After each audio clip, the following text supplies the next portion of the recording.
following is a Comfortably Zoned Radio Network production. We are back. San Francisco Giants baseball, past, present, and future. I'm Ralph Tyko with the Comfortably Zoned Radio Network, and I'd like to welcome the host of the show, Mr. Michael Duca. Hello, Michael. Hi, Ralph. It's good to be comfortably zoned again. It's been a while since I've been that. Yeah, well, you're recuperating, minor little ear infection going on, and I want to wish you the best on that. Well, thank you. I know why babies get so cranky now. Right. Well, there's a myriad of reasons why babies get cranky. Probably they realize at an early age they're going to grow up and not be babies anymore. Make anybody cranky. Yeah, there's that. That's for sure. Okay. Michael, first of all, any updates on the Giants going into spring training that you deem noteworthy? Well, let's see. If I were asked to make a prediction about the future, I would predict that it is a long shot for the Raiders to be playing their football games at Oracle Park next year.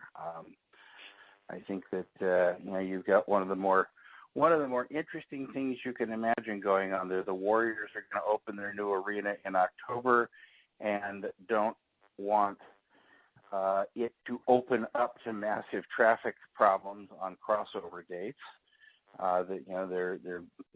When it's brand new and it's a grand opening, it's always going to have stuff that's on the shakedown cruise anyway, but they don't want that added to it. Meanwhile, you've got the 49ers who have territorial rights over the city of San Francisco playing in San Jose, while the Giants, who have territorial rights over the city of San Jose, are considering allowing the Oakland Raiders, who only have territorial rights to Oakland and Las Vegas, to play in San Francisco, where they've already played at a couple of stadiums. The Raiders played at both Candlestick and the Keys-Are in the past.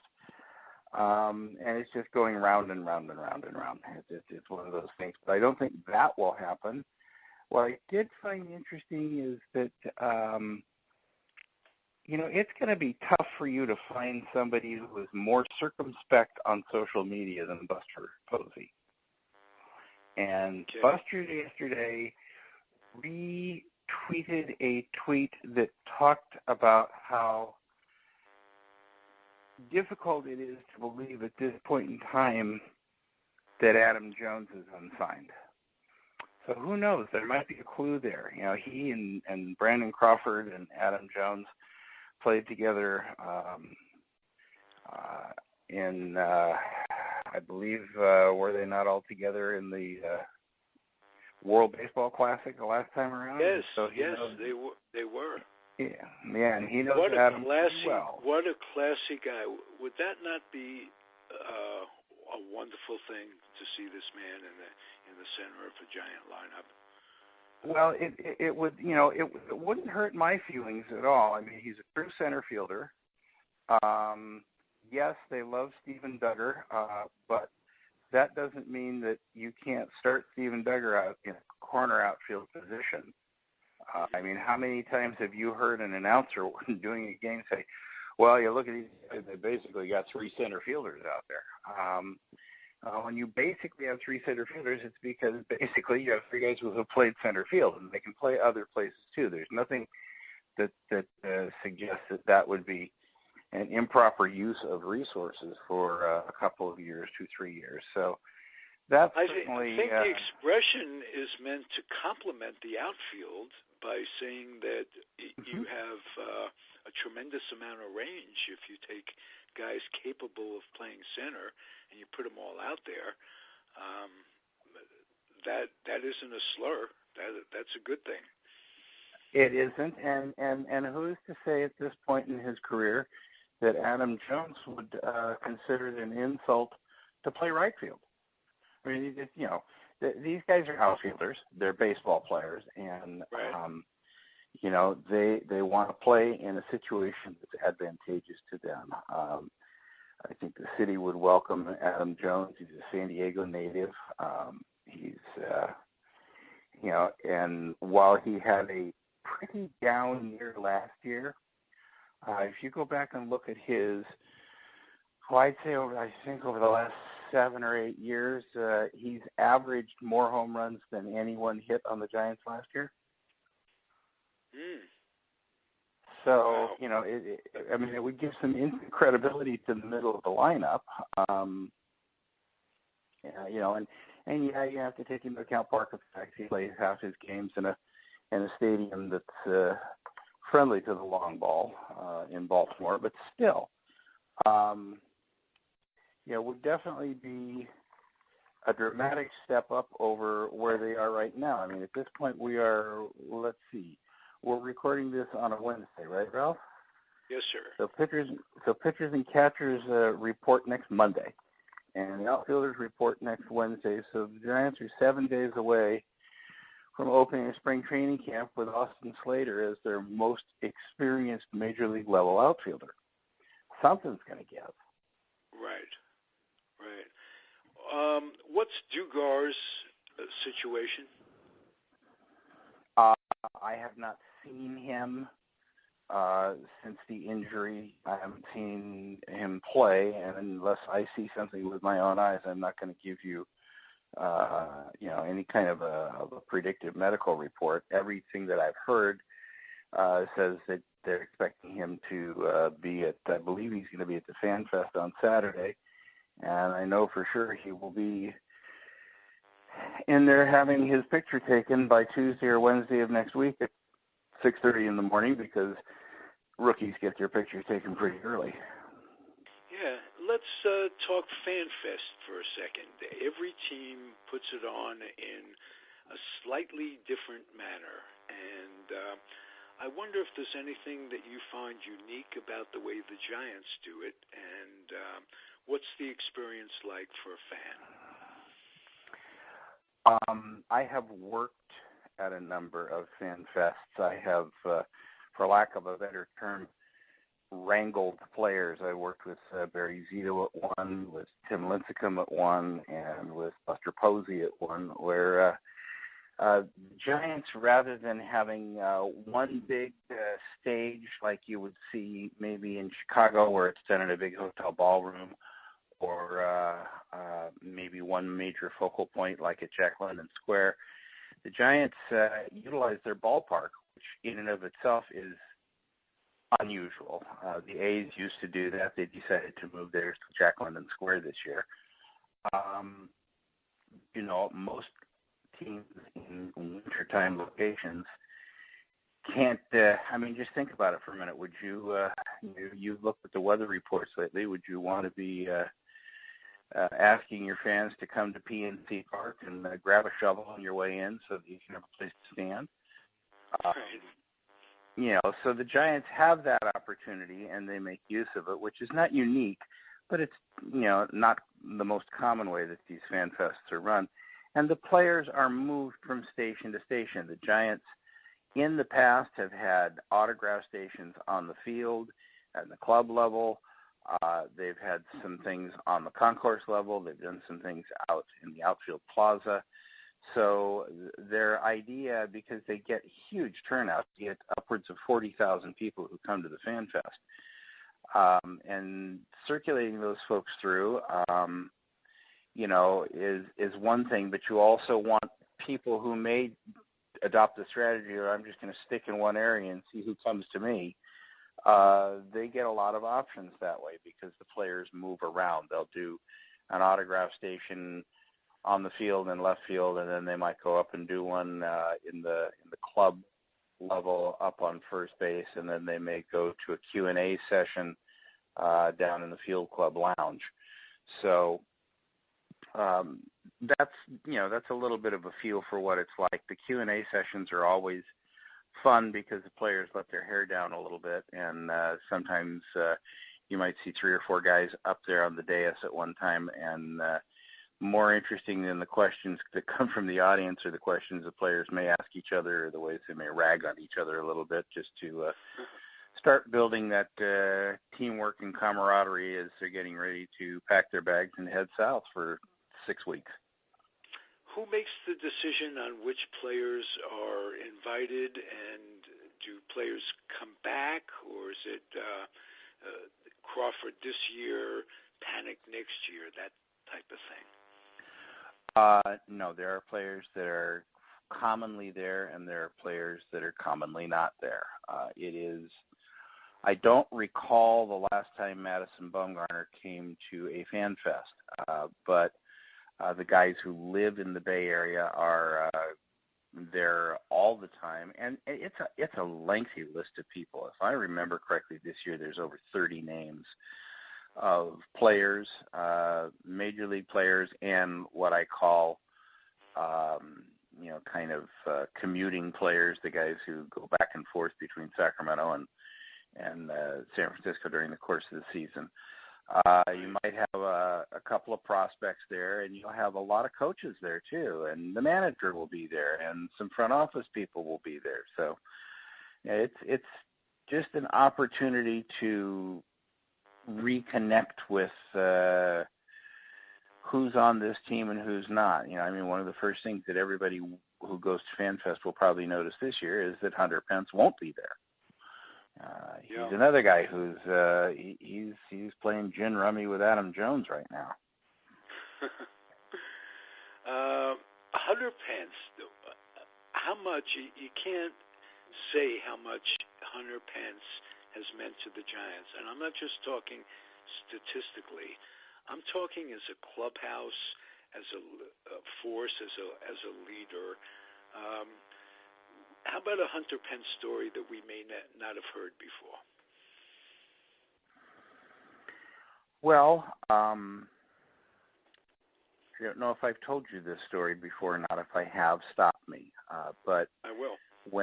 When Hunter was traded from the Phillies to the Giants, it was announced at about 5 o'clock in the afternoon. And the team was, I don't remember where the Phillies were. They were not on the West Coast.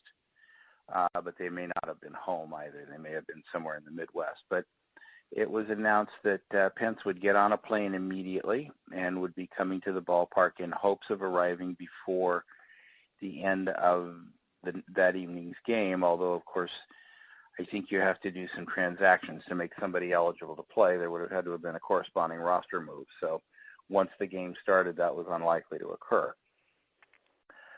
But his flight was delayed, and he had not arrived by the end of the game. And in fact, I was headed out of the stadium, and I was walking out through the service entrance, which is at the back of the parking lot. It's kind of behind the Coke bottle, the parking lot in left field that also leads to the Union Hall off campus there. And a cab drives up and stops. I'm thinking, well, boy, it's way too soon before the game for anybody to be picked up. And the cabs usually come around on the first base side by the Giants offices anyway, because they're always picking up visiting players. The players who are on the home team are parked in the players' parking lot. They don't need a cab. Mm-hmm. And the cab door opens, and a very, very familiar face gets out. And so I just went over and introduced myself. I said, "Hi, Hunter. I work here. I'm an official scorer here, and if you'd like, I'll be happy to take you in to the clubhouse and get you going with your teammates, because I know the security people here, and I can introduce you." He said, "Hey, that would be absolutely great. Thank you." And on the way in, I told him, I said, "You have been here before as a visiting player, but you've never been here before as a hometown player, and you're not going to believe how people are going to respond to you." And he laughed, kind of self-consciously, and kind of gave that implication of, yeah, everybody says that about their hometown. And then we walked in through the opening in the fence in left field to walk down the left field line. I was going to take him through the dugout to get upstairs, because that was an easier way of not having to go through public to get into the clubhouse. And this is about 20 minutes after the game was over. And apparently word had gotten out that his plane had landed, and so there were almost 1,000 people in the stands next to the Giants bullpen waiting to cheer for him. It took me almost 45 minutes to get him into the dugout because he stopped and greeted people and talked and signed autographs and just soaked in the experience of what it was going to be to mean to him to be a Giant. And we have talked about that night several times since then. He said, I'm not sure I believed you when you said what you said, but I believed you about 3 minutes later. Didn't take long. I will say this, Giants fans are absolutely the best in the league. There's no question about that. They are so loyal and so consistent. Of course, it made it easy when they have a gem of a ballpark to go to. That helped. And let's face it, they lived up to it. 3 championships in, 6 years? And I don't think it's done. I think they, as you talked about a couple of weeks ago on this show, they're not the type of team that's going to totally rebuild and, throw away this season, throw away next season. I think they tend to rebuild on the fly, and I think that's what we can expect. Am I correct? Well, I think that's certainly the goal. If you've had close to 20 consecutive years of sellouts, you it becomes difficult, I think, to plan your business any other way than to expect 21, 22, 23, and 24 to be sellouts also. And if your hiring practices and your paying practices, both on the field and off the field and throughout the organization, reflect that expectation, then it becomes very difficult to, get off that horse in the middle of the river and try to get on a whole different horse that may want to swim back to the original shore. You're not going to be able to successfully keep your fan base engaged if you tell them, for the next 3 years, let's pretend that we're the early 2000 Kansas City Royals or the early 2000 Detroit Tigers. That there's a promise of some great things coming down the road, but there's no guarantee. That's just not going to work here. Okay. With that in mind, who do you see in the system as maybe coming up and forcing the envelope a little bit and arriving a little bit sooner than anticipated? Is there anybody out there that's knocking at the door? How about Derek Rodriguez? Yes. Nothing was expected there, and you got somebody who finished in top 5 in the Rookie of the Year voting. And that. And he's got a pedigree of some sort. I might add. Exactly, and so how many pundits? How many people way smarter than me at this exact point 1 year ago today would have told you that Derek Rodriguez was going to be the workhorse of the pitching staff? The point being, my predictions here are probably about as valuable as people who bet, as the betting tickets for those folks who bet the over in the Super Bowl. However, I do think that, names to watch, young man named Shaw, we need to find out if he can hit or not. And there's a young pitcher by the name of Sean Anderson who I think everybody wants to see what's going to come out of this. He was obtained in a trade a little over a year ago and had a pretty decent year in the minor leagues last year. He's one guy who might be able to crack the glass ceiling this spring. Okay. I wanted to ask you for a long time about the role that Brian Sabean is playing with the Giants. There used to be an expression, you're kicked upstairs. I don't know if you remember that in baseball. I'm sure you do. It wasn't always being kicked upstairs was sometimes looked at in those days as kind of we're putting you out to pasture. You can be a consultant. You can have drinks with the owner, this, that, and the other thing. I don't envision Brian Sabean as the kind of guy who would take a position of being kicked upstairs in the traditional way of looking at it. How powerful a force does he continue to be? Well, let's put it like this. And what I'm about to tell you is based on my observations and my beliefs more than it is on what I've been told by anyone at all. Okay. It's purely based on what I see.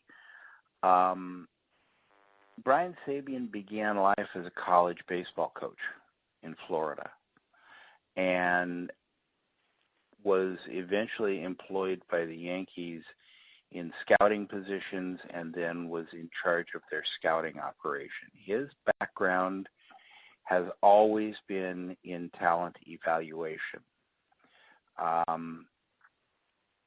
The much maligned Bobby Evans, who is now no longer with the organization, was the guy who learned the intricacies of the waiver wire, who understood the CBA, who understood the machinations behind the salary cap, which isn't a salary cap. So he was always the technical guy, and Sabes was always the guy who was the chief talent evaluator. And when Bobby took over the day-to-day role as general manager, which I think was as much a situation of, you know, he'd kind of earned it by then, Ralph. I mean, he'd been with the organization almost 20 years. And how long can you ask somebody to be the assistant GM? You know, it was probably time for the Giants to find out if they had their next GM or not, and so they did. But when that announcement was made, my recollection is that we were told that Brian Sabean was going to be spending more time out on the road, more time evaluating talent both at the major league level and at the amateur level. And I have no reason to believe anything other than that. He traveled a lot even when he was the GM in day-to-day operations, and he spent a lot of time evaluating talent. And I think that this was as much probably his idea as anybody else's in the organization, to find out, you know, what Bobby can do, and I'll still be here, and I'll backstop him if things look, you know, awful. And I think you have to take the position that somebody like a Brian Sabean, who was the longest tenured GM in baseball when he was, as you delicately put it, booted upstairs. You know, he's given you 3 rings in a 5-year span, and a 4th World Series in his tenure, and a few trips to the playoffs, and a mighty full stadium. I don't think that that's somebody that you stop listening to. That's just my opinion. It's just my opinion. I think you keep listening when he talks. He might know a little bit. The 2 biggest decisions made when Frost became general manager, as I see it. One. No. Time out. Forrest is on the other side of the bay. David's also a good friend of mine, but his friends at Harvard would blanch if you suddenly appoint him the Giants GM. It's Farhan. Yes, that was what's called a comfortably zoned brain fart. But reasonable, since Farhan used to work for David Forrest. True, but brain fart nevertheless. I'll take the credit where credit is due. when I say something smart, but when I say something stupid. Two biggest decisions, I think, were to first replace Rags, Dave Righetti. And that was number one. And the first trade that was made, if I'm not mistaken, was to rid the clubhouse, and I say that in quotes, of course, because they traded and I'm blanking again, their third baseman to Tampa for Moore, the pitcher. And that third baseman... Arroyo, yeah. No, the first third baseman they sent. McGee. No. Wow. I ought to be in broadcasting. I know. Oh, yeah. Well, we both ought to be in baseball if we can't figure this out. I know who you're talking about. He's from Santa Cruz. And he got hurt 2 or 3 times in Tampa, and it took him a while to in St. Pete, and it took him a while to blossom, but he's a good ball player. Those were the first two deals, and I think that changed the complexion of the clubhouse. I'll think of his name in a minute. Matt Duffy. Yes, Matt. Do you think that I was going to go on to Righetti? Do you think that they would have done that and let Righetti go in retrospect? Do you think that was a good idea? Well, first of all, I think what they did, they saw an opportunity to bring Curt Young in, and they knew what Curt had done with, shall we call them second-tier pitching prospects? Mm-hmm. And I think that they just saw a chance to strengthen the organization. They did not let Rags go. They just told Rags to take the uniform off and wear a sport coat and come to work every day. Still, he's still involved with the team on a day-to-day basis. I can't, again, he was the longest tenured pitching coach in the major leagues when they made the change. And at some point, you make those changes. At some point, you come to the position of saying, maybe we need just a different voice, not a better voice, not a voice that's more skewed towards analytics or a voice that's more skewed towards throwing the splitter instead of a circle change, or whatever reasons people may give you for making that kind of organizational change. Sometimes it's just you need to change sometimes. Mm-hmm. Yeah. I don't think anybody was Righetti and not Bochy, when they did that, might have it been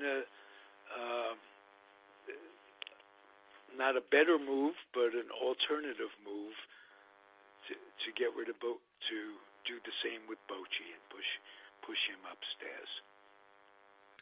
Well, first of all, I don't think you're ever going to push Bruce Bochy anywhere. Have you stood next to the man? Yes, I have. 30 years ago, when he was managing in the Northwest League, and this was a man that you knew was going to go up the ranks as a manager. He had the greatest rapport of any manager I ever saw in the minors, and I was the tops rep for about 15 years in the 80s and 90s. He had a rapport with his players at the entry level position that was unbelievable. They loved him, and he's what's known as a player's manager. Am I correct? Yeah, I think if you talk to players about Boch, the first thing that they will tell you, and the thing that they love about him most, is that he does not throw shade.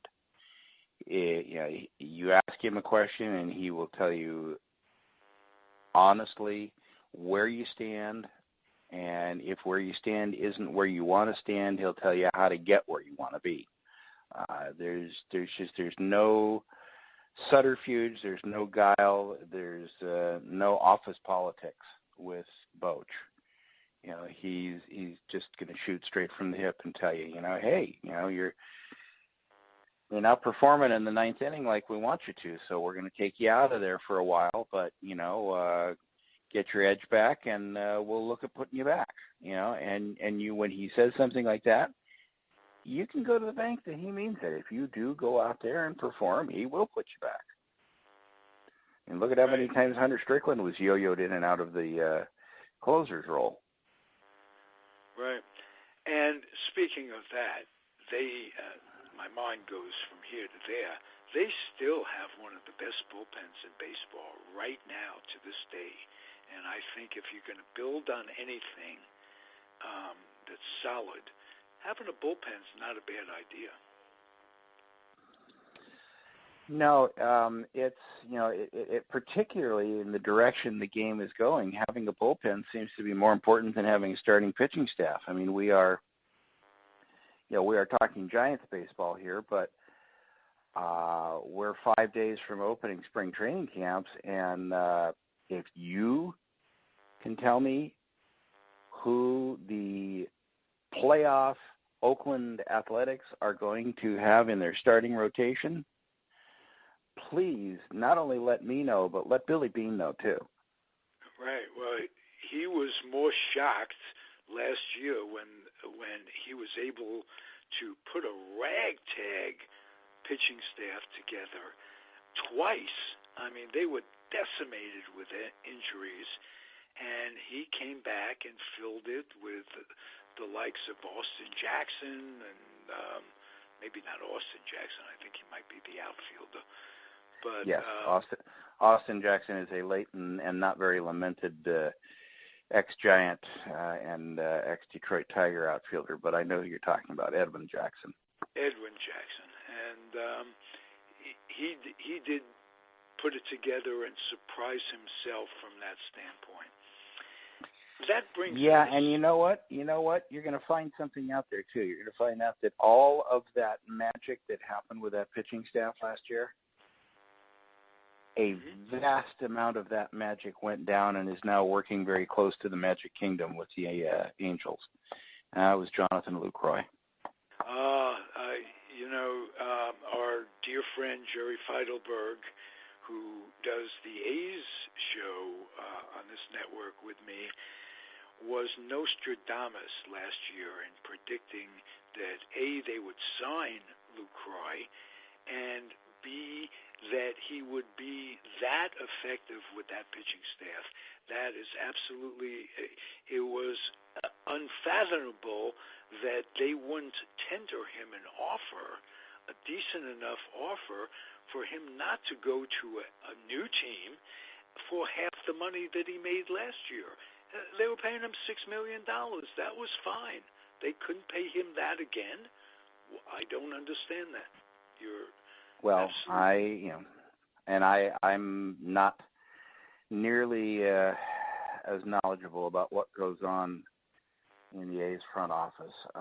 And I don't know anything about what goes on in the Giants front office, so that tells you how little I really know about the A's. But, it's sometimes there's other stuff that goes on that we don't know about. I can't answer that, but I can tell you that you're going to see the difference this year, I think.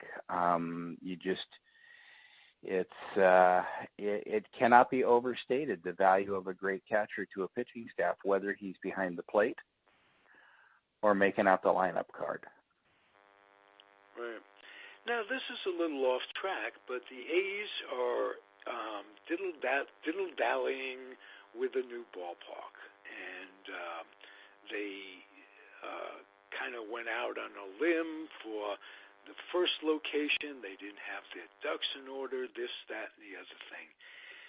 there is no organization that did it better than Larry Baer and Peter McGowan working together to get that stadium.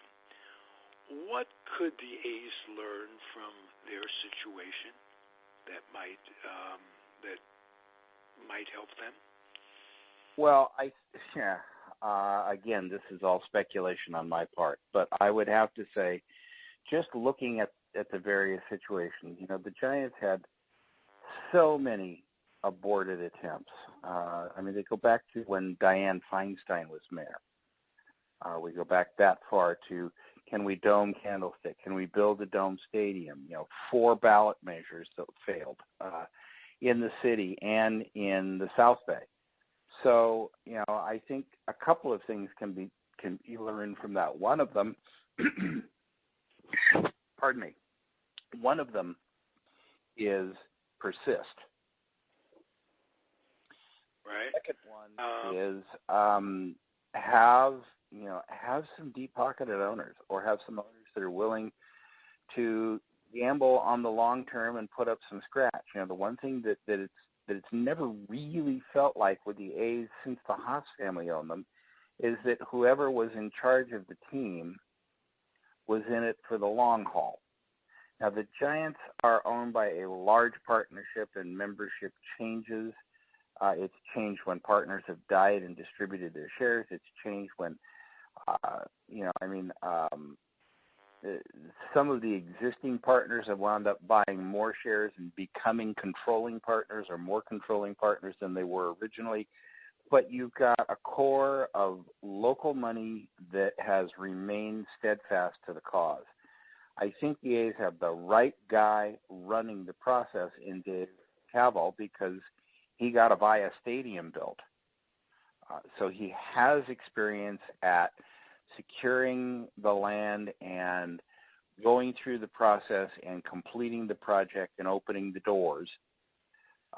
Smaller project, yes, but that doesn't mean that it's any different. The pieces are going to be the same. It's just the number of zeros that changes. Right. And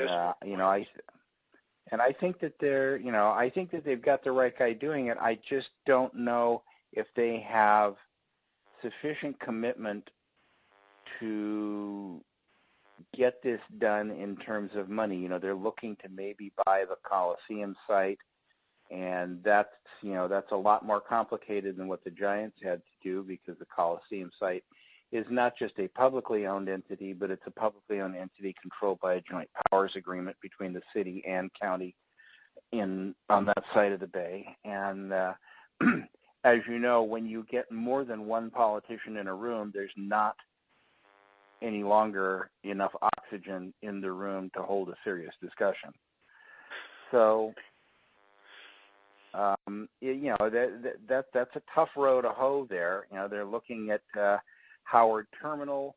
Gosh, now they want to buy land that, again, is controlled by a public entity, in this case the Port of Oakland, who wasn't involved on the other side. So now you're getting a third public entity involved in all of this, and it's just going to be torturously slow. That's the one piece of advice I can give. Just persevere. It can be done, and it probably will get done if they are willing to shoulder most of the financial burden, which means essentially investing, taking a risk that I believe in my own management. I believe in my management style. I believe in what I've invested in so far, and I'm going to follow that investment up with another investment by starting to build a world-class facility for these guys to play in. And then A's fans kind of deserve that. I mean, if they get nothing else, if they even wind up just building another stadium on the Coliseum grounds right now, which is not their preference, although it actually seems to be the preference of most A's fans. It is me, and I don't know why. All the infrastructure is in. BART, the rapid transit thing, the public transportation, backs right up to the Coliseum. And ecologically, there's less to deal with than than down at the waterfront. So all of those things are true. All of those things are true, but there's some other things that are also true, and one of them is that everybody seems to be married to the idea of keeping Oracle Arena even after the Warriors leave. In my mind, it's going to become like the Kaiser Auditorium at the foot of Lake Merritt. It's going to become something that we spend money maintaining so that it's available in case you want to use it sometime, but it doesn't get used very much, and it doesn't get used for very much. I think Chase Arena is going to draw a lot of their concert dates away. And I think that a creative solution on that site could probably replace the arena with a stadium that was uniquely designed to be both indoors and outdoors, and I don't mean with a complete dome. I mean with a partial retractable roof that might just cover the infield and a little bit more, an area where a stage could be set up and maybe a curtain backdrop could be hung from that roof that would allow you to have 20,000 seats inside, just like you do now in the arena, but laid out a little bit differently. But if you stick to that location, if you say that the arena is going to stay there, then you have a real serious problem about where the A's play while they are demolishing the existing building and putting in a new one. Do you take up a piece of the parking lot and move the new building to either the north lot or the south lot? If you do, and then eventually convert the space the Coliseum is on now to more parking, I think you have some real serious access issues. Right now it doesn't work all that well, but at least it works somewhat with the ability to get in and out of that park from both the north and the south. But if you build on one of the lots north or south, then you're going to block off one of the entrances. Right, and one of the exits, in other words, too, as well. Yeah, and I mean, if I were designing this, I would replace the arena footprint with a stadium while keeping the Coliseum open for the time being. And the next thing I would do would be to improve the parking area and its accesses to maybe make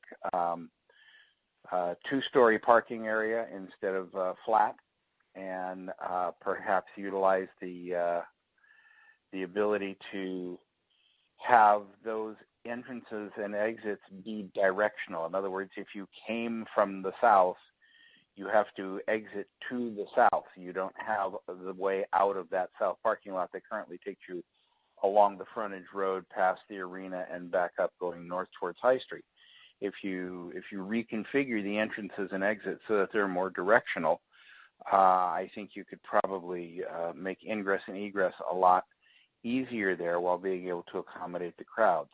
It would make sense if you're building a parking structure there to probably cover that parking structure with solar panels and run the entire complex off of that also. I mean, there's a lot of things that could be done in a new construction.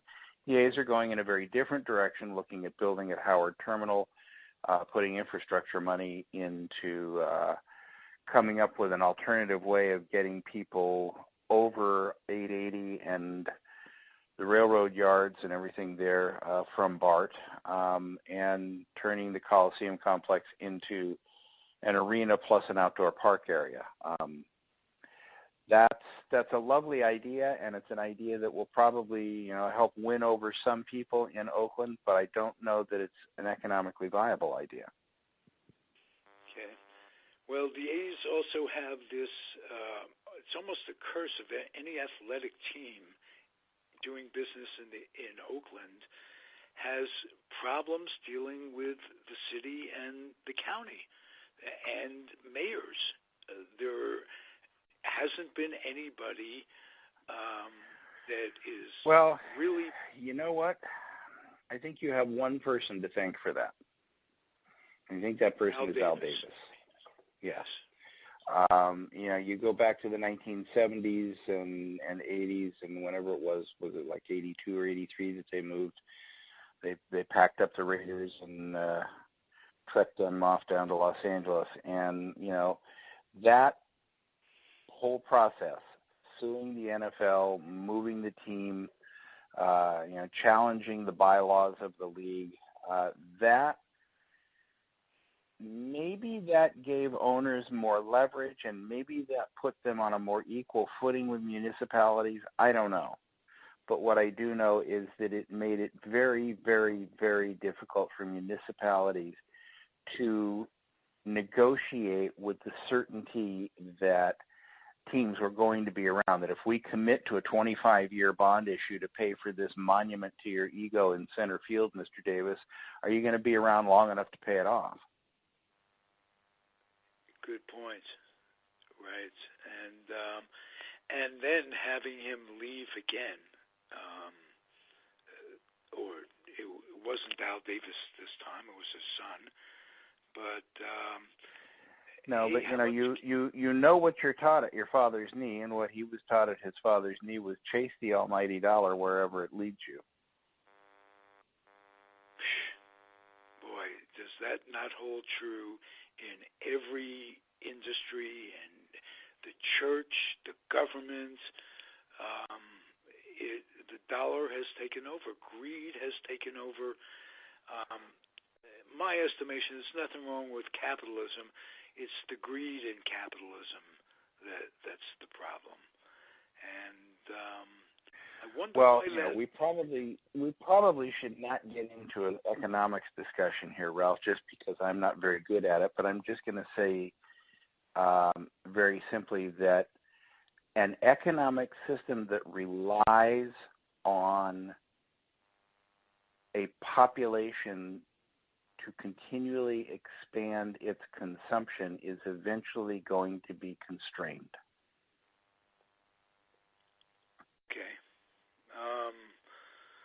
I'm going to have to take a few moments to get that's very esoteric, and when you say you're not very good at it, far from the truth on that. Well, I'm sure that there's millions of economists who will tell me that that's way too simplistic. But, it just seems to me that if your fundamental business plan is, the stock market will go up as long as we see rising sales, well, the only way that you can have rising sales is for people to buy more than they bought last year. So it's an increase in consumption. And at some point, you reach a point of diminishing returns in any closed system. Now, we have a closed system here. The planet's not growing. Right. Good. Very good point. And you're right. There's only so many people to draw from. But with that in mind, I don't think this area has been tapped for potential. In terms, this is a major market, and ideally it should support two teams. And but it's coming down to crunch time. I think Manafort made some sort of cut in the how much money goes to the teams from the luxury tax. And I think, if I'm not mistaken, the A's are down to, they've always been profitable, but part of their profit margin has been based on the luxury tax, and that's going out. So it's coming down to build the ballpark or find another place to be. That could be. Did I lose you, sir? Oh. Hey, Ralph, I think technology bit us, yeah. For whatever reason, I lost you. So where I last heard you speaking was when you said, I think Manfred made, and then I'm hanging on tenterhooks waiting to hear your analysis. Manfred is cutting the luxury tax, the amount of money that the A's and other teams have been getting from the luxury tax. The A's aren't getting it because they're a small market team. They're getting it because of the ballpark that they're playing in. And the idea, I think Manfred said, get a ballpark or leave. And I think that's what it's coming down to. Yeah, and the reality is that people talk about California being kind of the bellwether, the leader of trends, and it's been the trend in California for a long time that we don't expect taxpayers, or the taxpayers don't allow expenditures of vast sums of public money to provide sports teams a place to play. There are other states that don't feel that way. There are states. Texas has no problem with poaching businesses from other states by saying, hey, if you come here, you don't have to pay income taxes for the next 20 years because you're already not here and you're already not paying the income taxes. But if you come here and bring 5,000 jobs with you, we'll get the income taxes from all your employees. Same token, the Rangers are getting a new ballpark. I mean, really? And how long did Atlanta play in Olympic Stadium downtown? So you got parts of the country where, frankly, you have more of what I define as the American dream. The American dream is predicated upon there being an unlimited supply of land out there that nobody's yet taken over. And while that's technically not true, cities in Texas have a lot more room to expand than cities in the Bay Area. Cities in Georgia have a lot more room to expand than cities in the Bay Area. We are geographically and physically constrained here. And so while we are a very large market, we are not a market that has much room to grow. And so we don't have places that we can develop to produce new influxes of public money that we can spend on building stadiums in Cobb County. The economics are different, and I think the economics will be the same in other cities. California spent tons of money on infrastructure after World War II and was the best developed state in the Union and has benefited from that mightily ever since. But now that infrastructure has come home to roost, now we are like the Rust Belt states in the East. It's older, and it's time to reinvest, but the growth isn't there producing the revenue, the new revenue that's easy to earmark. Everybody knows we need to spend the money, but now we have to argue over it because the pot of money isn't growing like it was after World War II when everybody was moving here and bringing, their pot of money with them. Mm-hmm. And so I think all of that rolls into how you have to do the economics of stadium construction and stadium location. You're right. There is absolutely no reason whatsoever that we shouldn't see attendance of 6 to 6.5 million for baseball in the Bay Area every year. Each team should draw 3 to 3.2. There's no doubt about it. We've seen it before. I mean, it was 1989, for instance. 1989, there was, 5.2 million total paid admissions between the two clubs? Right. And good Lord, Ralph, that was 30 years ago. How many people have moved And that here? was back. That was back when Candlestick, for crying out loud. Imagine what exactly. What exactly. both and teams. How and I've always contended that when both teams are successful, it helps both teams. Oh, it does. It does without question. And how much more money is there in the Bay Area now? I mean, 1989. We didn't even know what dial-up internet was. Right. Everybody was still buying a modem. Well, I mean, in 1989, there were, seriously, in 1986, I traveled with the team for a trip to the East Coast and met many people who have become lifelong friends in the media, and those guys were typing their game stories on Radio Shack TRS-80s. The first I think Joe Salvador put a picture, was that yesterday or the day before? A couple of days ago. That said device. It was basically a keyboard with a little bit of memory, a 2-line dot matrix display, and a telephone coupler that ran at 300 baud. This is in 1986. So by 1989, believe me, we had not gotten much farther than that. And yet 5 million plus people found their ways to ballparks in the Bay Area. So you betcha we could get 6 million attendance here with 2 very good teams in 2 reasonably decent locations. The question is whether you can find anybody on the Oakland side of the Bay to believe in that enough to come up with a capital privately. That's the real issue here. You've got to have people who are willing to risk their own money that it will get paid back over the years in valuation. I mean, I don't remember how much Bob Lurie sold the Giants for when he sold them to the Investors Group in 1993. But I want to say it was in the numbers that were being bandied about back then were in the $80 to $100 million range. Does that sound right to you? That sounds about right. Yep. Sounds about right to you. How do you think that investment has done for the Giants ownership group? The team is conservatively they must be worth about $5 billion now on paper. Well, it's conservatively estimated to be worth $3.6 to $4 billion right now.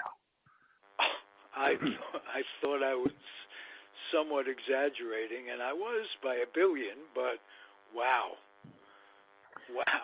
Yeah, and that's not a bad return. It's been 26 years, so that's a long time, but that's not a terrible return. But one of the things that people have to realize is that when you've gone from $100 million to $3 or $4 billion, that doesn't make you necessarily any wealthier until you sell. Most of that value is tied up in, it's not reachable, shall we say, by the partners. So you have to have it's not liquid for them. Right, and the only way that it can become liquid is to sell. And right now, if you're a member of that partnership group, you have to sell to someone else in the group. Oh, did not know that. Well, you have to sell to someone else in the group, and if nobody in the group wants it, then I believe you're allowed to go outside. But anybody that comes into the group is subject to vetting and approval. It's kind of like a co-op apartment. Right. Which I grew up in New York, a co-op apartment. I vividly recall the politics that goes on around that, and I don't even know. We all know about co-op boards. I mean, we've all been to Del Boca Vista, haven't we? With Jerry Seinfeld and his ad, right? Yes. You mean that I am not wanted at Boca de Vista? Jerry. Yeah. Jerry's father was on that the absolute best part of that show. The relationship of it was George's father actually, the Costanzas. The relationship of George and his parents were absolutely bone-chilling to someone like me. Well, the part that I always found thoroughly amusing about it, and there is no question in my mind, Larry David being an observant Jew and the showrunner, I know that there was no mistake in this choice. George and his family are as clearly Brooklyn Jewish as you can possibly be, and yet he gave them an Italian name. Right. Brings me back to Stiller and Mara and how clever they were, and I think that that was the basis of. They go back to that. I wondered why Mira, his wife, didn't play the part, but the woman that did was absolutely priceless. Oh, yeah. Just the bickering around the table that, I get home, and what do I see? You're treating your body like a playground. Yes. Well, my son this and my son that. And who among us has not lived that? I mean, that's like the universal mom experience. Oh, yes. And you really don't have to be Jewish for that. No. Let me tell you. No. I mean, we laugh about that, but I know you are, and I know I am not, and yet I always told people, I had a Jewish mother. Right, whether she was in fact Jewish or not. In all ways except religion, I had a Jewish mother. Right. I'll tell you, what can I say about a Jewish mother? May mine rest. Love you, Mom. But yeah, she's not. She's with me every day. Gone for 15 years, but in the back of my mind, never been good enough. And you know what, Ralph? She wouldn't have it any other way. You're doing a podcast? I don't understand. Intentional. All right. Before I let you go, I want to get to something I've been thinking about all week, and it relates to something that's kind of difficult to talk about sometimes, rule changes. And what the powers that be in baseball are proposing is that pitchers must pitch to 3 batters in an inning as opposed to 1. So when you bring a pitcher in, he's got to be in. You can't just bring a lefty in to face a lefty, and that's all. So the loogie disappears, huh? The loogie disappears. The left-handed one-out guy. The Jerry Blevins of the world, Sandy Alderson, who came back to the A's recently, just picked up Jerry Blevins, signed him to a minor league contract. He was a good example of that, and that's changing. I proposed something on Facebook today that rather than change that, why doesn't baseball regulate the number of pitchers on a roster at the same time? If they just had 12 pitchers on a roster, and that's all you could carry, wouldn't that eliminate the constant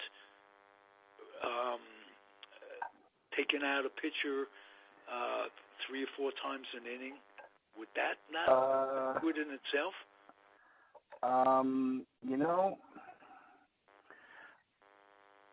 It's not a bad idea, huh? No, you're dealing with a very, very complex system here. Your idea of limiting the roster to 12 pitchers might work, and then again, it might require readjusting the 10-day DL back to 15 days if you really want to use it to slow down player movement. Because if you limit the number of pitchers, then you're going to have more instances where you're going to see guys who are on options and they get optioned down to bring up a fresh arm. Right, but you could only do, because of the number of options, you could only do that a set amount of time. Well, but it's 3 years. I mean, a player has optional assignments for his first 3 years in the major leagues, and his contract can be optionally assigned to a minor league franchise and recalled an infinite number of times during the season, and that only counts as 1 option year. It's not that you only have 3 options; you have 3 option years. So I think that there's just a variety of things that need to be looked at here, and one of them is everybody right now. This is a preliminary to opening negotiations on a new collective bargaining agreement. And the sides are exchanging ideas at this point. I wouldn't read a tremendous amount into this until we see where things actually go. Of more interest is the fact that under the current CBA, the commissioner is allowed to impose rule changes that he proposes during the contract if the Players Association does not agree to them within a year. And, what you've got there is we limited mound visits to 6 per game this year, and it seemed to have a beneficial effect on the pace of play. And remember, we're talking about the pace of play, not the time of game. There are 2-hour and 40-minute games that feel like root canals, and there are 3-hour and 45-minute games that feel like a few seconds of joy. It's pace, it's the rhythm of the game, it's whether or not the players and the play is within that rhythm or not. And so, if you cut down the number of mound visits to 6 and that helped, the commissioner can unilaterally impose that rule had multiple steps to it, and he can drop that to 5 this year and to 4 next year and to 3 the year after that. And that change is likely to have more effect, in my mind, than limiting how often you can change pitchers, because you're starting to tinker with the competitive balance of the game now. You're starting to tell teams, we know that you've assembled an entire roster under this old set of rules, and we realize that you've got 7 guys in your bullpen that are collectively signed to a total of 19 years worth of contracts, but we're going to change the basic premise of how your bullpen operates.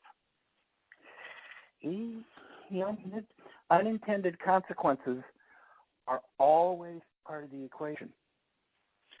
Well, you're certainly right that it's designed to influence the player bargaining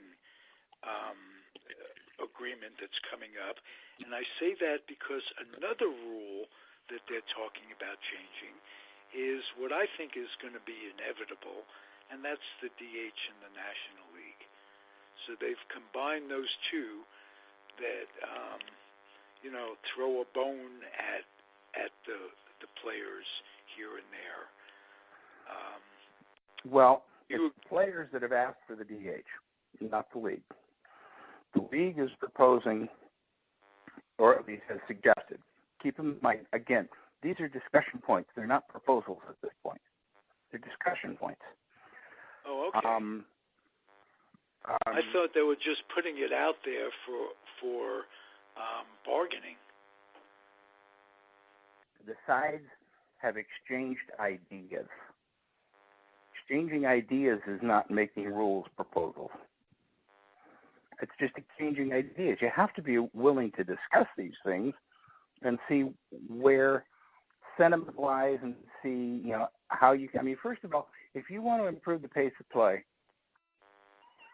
to me, it's like racial prejudice in a way, Ralph. You can't legislate it out of people's hearts. You can't legislate a faster game. To get a faster game, you have to get buy-in from the players. You have to get them to agree that it matters to them, and you have to get them to agree to make a sincere effort to accomplish it while maintaining as much competitiveness in the game as possible.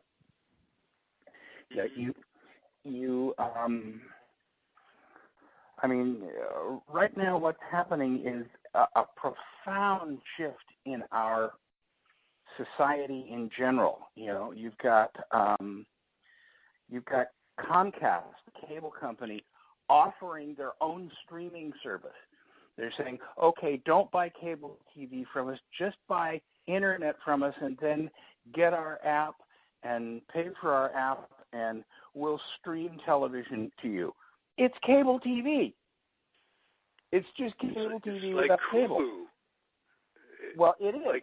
It is, except you're going to be able to buy packages online and increase it. So it's basically, it's cable TV, you just don't have the box. And theoretically, you can use it away from your house. But the bottom line is, what I'm telling you is even the cable TV companies are trying to figure out how to anticipate the ways that people are going to interact with content. And a baseball game is content. It's entertainment content, whether you're there live, whether you're watching on television, whether you're listening to the radio, whether you're watching it online, whether you're on the internet watching MLB.com, it's content. And there, and it's a question of how do you deliver that content in a way that is beneficial to your audience and beneficial to your membership who are trying to earn money off of it. And so, again, if you don't get the player buy-in that this matters, then it's never going to succeed. And then the question that still, in my mind, I'm not thoroughly convinced of is everybody's concerned about losing viewers, about losing young people, about trends in, that the young kids are all watching esports rather than real sports and blah, blah, blah. Well, I don't know necessarily that changing your game to meet their whims is the best way of doing this. I mean, this is somewhat akin to the Romans deciding that people weren't watching the gladiators enough, so they're going to start handicapping the gladiators by cutting off an arm before they go into the ring. Right. Yeah, we are inundated with data and bereft of knowledge.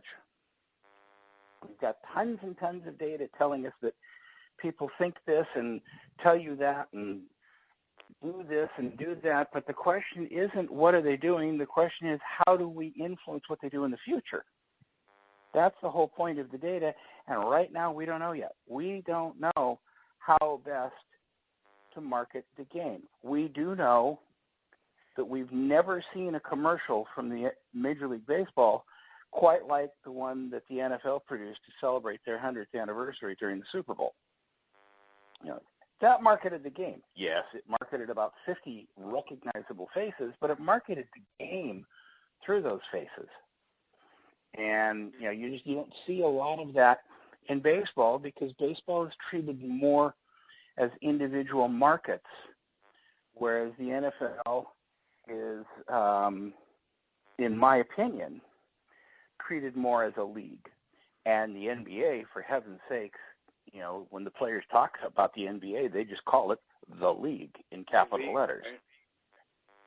So, there's a different mentality there, and it makes it very difficult for baseball as an entity to come up with a common unified strategy to market itself rather than the clubs marketing themselves.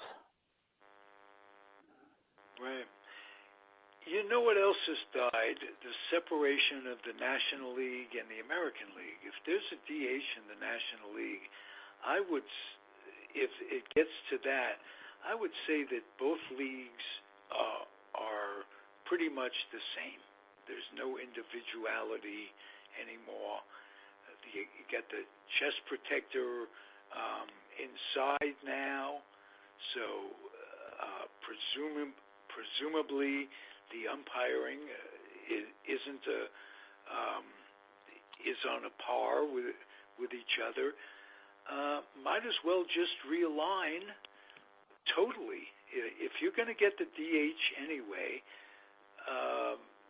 that would, if you realigned, you really would have no need for interleague play.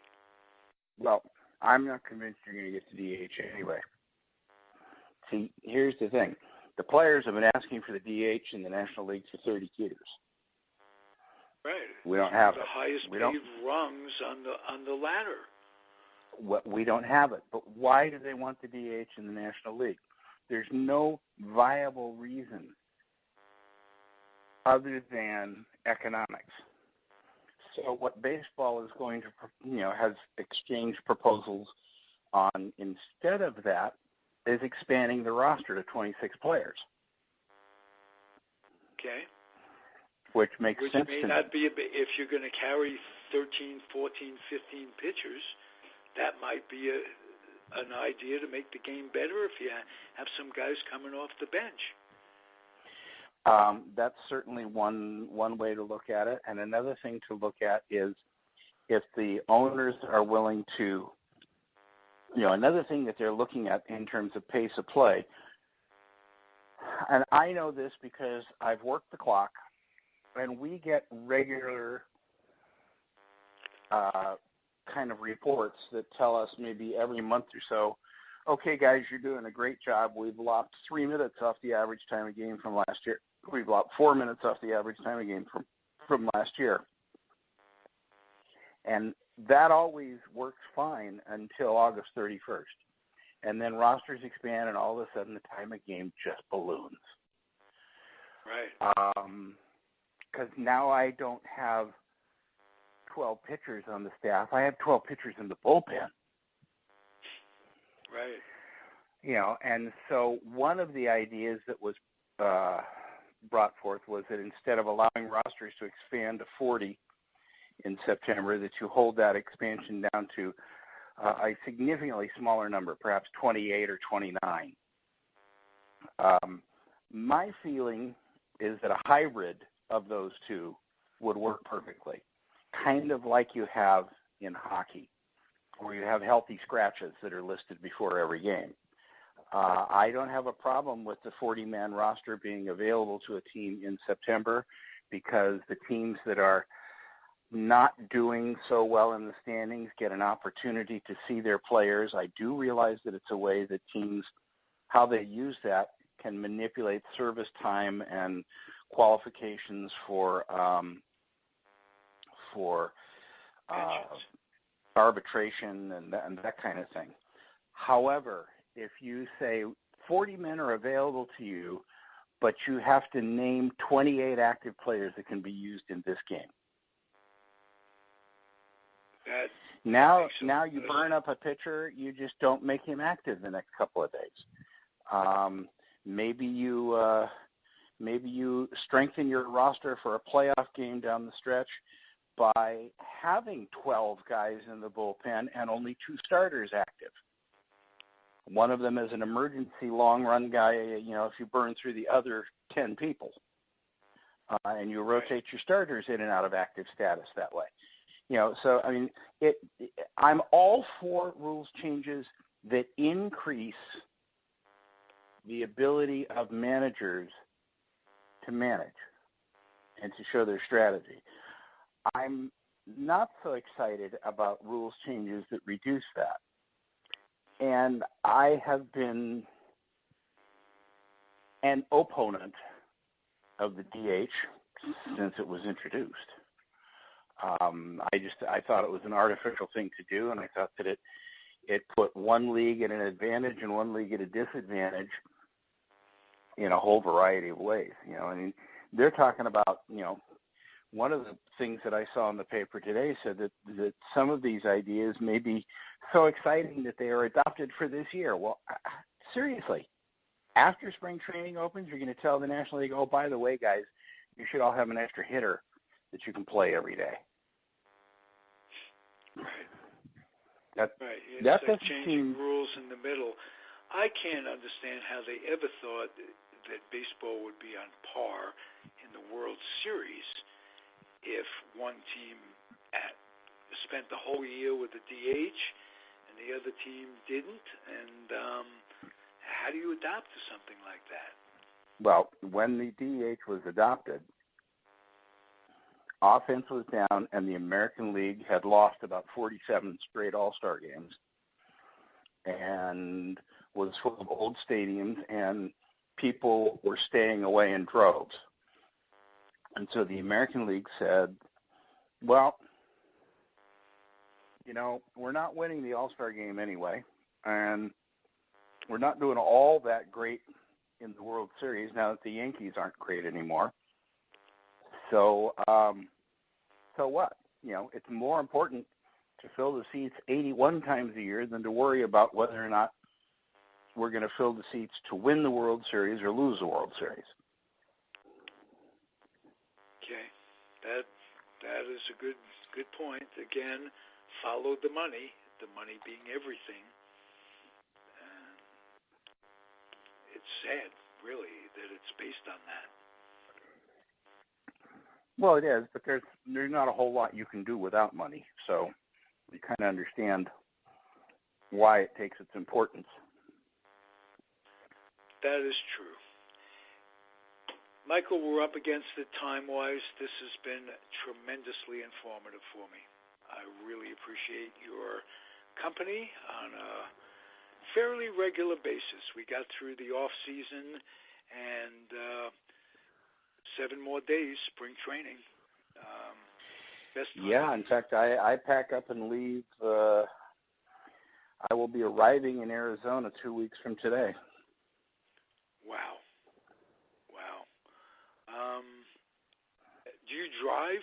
Are you going to drive or rent a car? Well, I'm hoping to. I have my new Tesla, which you have seen, yes, and I'm looking forward to seeing how that does on an 800-mile trek and how much more time it adds to the trip to have to stop and charge it. But that's the goal this year. Now, just curious, I know California is in the program with a lot of charging available all over the place. Is that true in other states? Is Arizona adopting that way as well? Well, technology lesson time. There's 2 kinds of chargers. There's the chargers that you see in parking lots and at grocery stores and whatever. Right. And then there's the Tesla superchargers. The chargers that you see in parking lots and grocery stores are the same as the ones you can buy to install in your own home. They run on 220, and they will charge a Tesla. They'll put a 3/4 capacity charge on a Tesla in about 3 hours, give or take, depending on a variety of factors, including how many people are charging at that same moment, whether or not they're on a common power line and partially draining it, and how many amps are put through that circuit. The superchargers run on 440 volts. They're installed by Tesla, and they have special hardware that talks to the car and allows the battery to accept a charge at a faster rate than your home charger can give it. The supercharger network is built by Tesla, maintained by Tesla, and basically when you travel long distances, you input into the GPS that you're going to Scottsdale, Arizona, and it plans out the trip for you and tells you where the superchargers are that you'll need to stop at and approximately what percentage of battery you'll have left when you get to each of them. And for that matter, it even tells you in real time how many people are currently there using the chargers. And that's so, a little scary. Technologically, we've come to the point where it's beyond what we could even have imagined it being. Could you have imagined that 10 years ago? Yes and no. Yes and no. I mean, the first time I ever drove an electric vehicle, it was up in Santa Rosa at a company that was converting. Zap, was that the name of it? I think so, that they were converting Chevy S10 pickup trucks and Toyota pickup trucks to electric. It was hugely expensive, but they were fun to drive. And that was, Ralph, mid-90s. So we've known this was coming for a long time. Yeah, well, it's still... I sat in your car, and it was like being in a space. It was being like being in a spaceship. I mean, just everything from soup to nuts. Well, that's only because Mr. Spock was in the back seat. Without it, he wouldn't have felt that way. Okay, well, that explains that. Amazingly, I look to be beamed up about 3 times a week, so I'm not surprised that it's going to be coming soon. Hey, thank you, Michael. Thank you, everybody, for listening. It's Comfortably Zoned Radio Network, San Francisco Giants, past, present, and future. We'll be back when we're back, Michael. Thank you again. And not until. See you then, Ralph. All right. And listeners, we're very appreciative. Thank you again. Be well, everybody, and happy trails. Adios.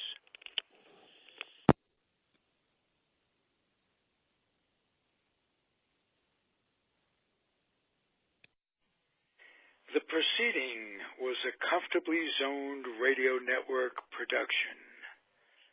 Thank you for listening.